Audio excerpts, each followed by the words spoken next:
Hello everyone, my name is Roya and welcome back to Monthly Recommendations. And if you don't know, Monthly Recommendations was created by Trina from Between Chapters and Kayla Rain.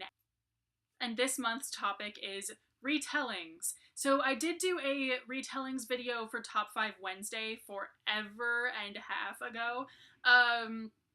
But I'm going to try not to repeat myself. And the first retelling that I have to share with you guys today is actually not one single book, but many, many books by the same author.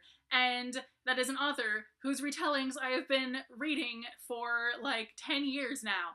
And that is, of course, Mercedes Lackey. So most of the retellings that Mercedes Lackey has written that I've read are in the same companion series, and that is the Elemental Masters series, which is basically a companion series of fairy tale retellings that take place in the Victorian era, where people are elemental masters and they can control elemental creatures and they have other like elemental abilities. So most recently, one of the ones that I read earlier this year is Phoenix and Ashes by Mercedes Lackey, obviously. This is a Cinderella retelling about a girl named Eleanor who is a fire master and her evil stepmother, who is an earth master, and her love interest, who is an air master. And basically, the air master dude got wounded in World War I, so he got, like, sent home. And the, stepmother is trying to get one of her daughters to marry him because he's, like, the only guy who's not at war right now. And then, the Cinderella character, Eleanor, finds out that she is an elemental master of the element fire and she can do all this other stuff. So basically it is like really insane.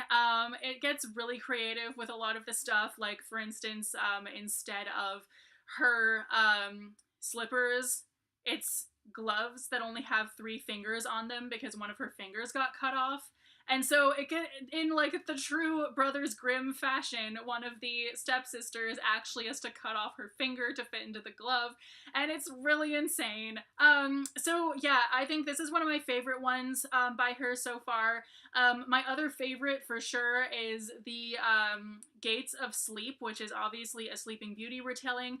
And then another one of my favorites is also the Serpents Shadow, which I also don't own, but that one is a retelling of Snow White, which features an Indian main character actually, and instead of having 7 dwarves, she has like 7 pets or animal companions that actually turn out to be like Indian gods, and that's really pretty awesome. Mercedes Lackey also has a retelling of Swan Lake, which is super, super cool. It's just called The Black Swan. I gave my copy of that one to my friend Haley because it's totally right up her alley, so I really wanted to give it to her.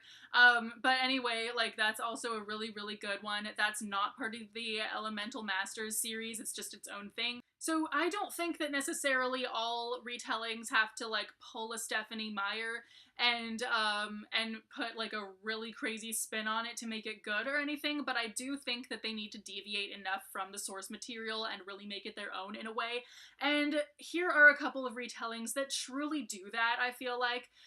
The first of which is the Daughter of the Forest, which is a retelling of the 7 Swans, I think it is. So this retelling takes place in like England/Scotland, back in the time when like they really hated each other.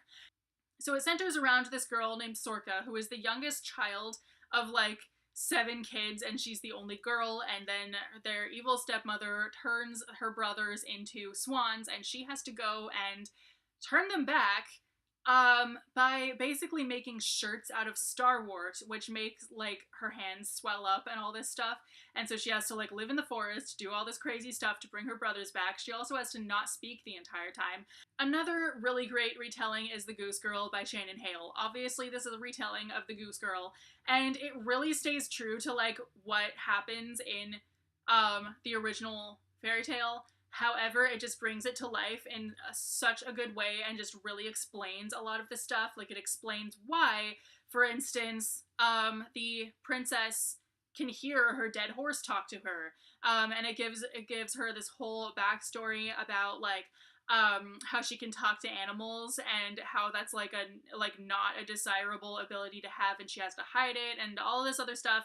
It also explains things like how her handmaiden was able to pass herself off as the princess and make the princess be the handmaiden and all this other stuff, because basically, like, the original fairy tale does not go into that at all. You're just supposed to buy that the handmaiden switched places with the princess, and you're like, okay, I don't get it, all right.